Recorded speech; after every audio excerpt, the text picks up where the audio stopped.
Sabe, em ambientes de alta tensão, um simples painel fechado pode se transformar numa armadilha fatal. Hoje, a gente vai desvendar um perigo que muita gente nem conhece, o tal do efeito sino, e entender por que ele é tão perigoso. Então, nosso caminho vai ser bem direto. Primeiro, vamos entender o perigo que está ali escondido bem na nossa frente. Depois, a gente mergulha na física por trás dessa explosão que acontece em milissegundos. Aí vamos definir o que é esse tal de efeito sino, ver as consequências e, claro, o mais importante, como se proteger disso tudo. Vamos começar pelo cenário do problema. A gente está falando de painéis, cubículos, subestações, equipamentos super comuns para quem trabalha com eletricidade, mas que, como vamos ver, escondem um risco gigantesco. A resposta para essa pergunta está numa única palavra: confinamento. Um painel fechado não só contém o arco elétrico, ele o amplifica. Ele transforma uma falha elétrica numa verdadeira explosão direcionada. O perigo real não é só o arco, mas a própria caixa de metal que o aprisiona. Agora, vamos entender a física por trás dessa explosão. O que acontece nos primeiríssimos milissegundos de um arco elétrico é o que define se vai ser um incidente ou uma catástrofe. Olha só essa linha do tempo. É impressionante. Tudo isso acontece mais rápido que um piscar de olhos. Em 1 milissegundo, a temperatura já dispara para algo mais quente que a superfície do Sol. No segundo, o cobre dos barramentos simplesmente vira gás e começa a expandir. E, em 4 milissegundos, pronto, já se formou uma onda de choque explosiva. E é aí que a gente chega nesse número absurdo: 67 mil vezes. Essa é a expansão de volume do cobre quando ele passa de sólido para gás instantaneamente.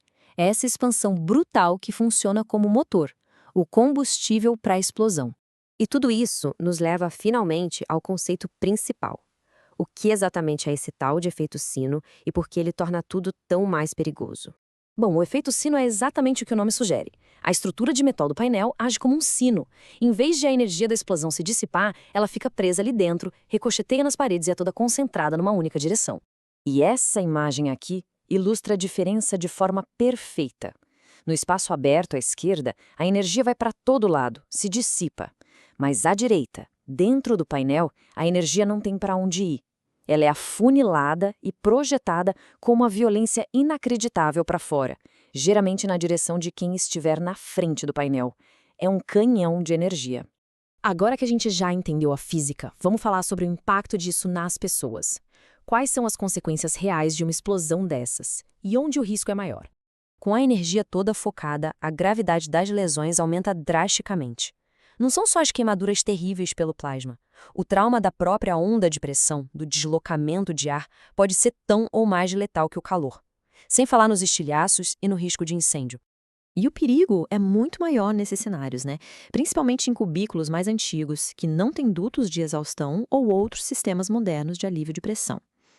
O momento da intervenção, com a porta aberta e o profissional posicionado bem na frente, é o mais crítico de todos. Ok, entender o problema é o primeiro passo. Mas agora vamos para a parte mais importante, a solução. O que pode ser feito para mitigar essa ameaça? A proteção é feita em camadas, não tem uma solução única. Começa na engenharia, com painéis mais seguros e relés ultra-rápidos que detectam o arco quase que instantaneamente. Passa pelo uso do EPI correto, que é a última barreira de defesa. E, fundamentalmente, se baseia em procedimentos rigorosos, como sempre priorizar a desenergização e, claro, treinamento constante. E a proteção vai muito além do equipamento. Está no comportamento.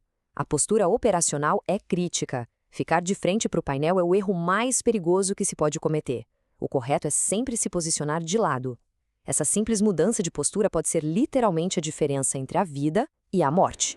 No fim das contas, o ponto crucial é essa mudança de mentalidade. Não se trata de só um curto-circuito.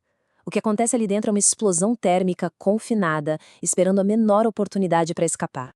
A teoria toda está aqui, mas a segurança, de verdade, acontece lá no campo, no dia a dia. É resultado da ação correta e do respeito por essa força imensa que é a eletricidade. Por isso, a pergunta que fica é: a postura adotada no trabalho reflete a real dimensão desse risco?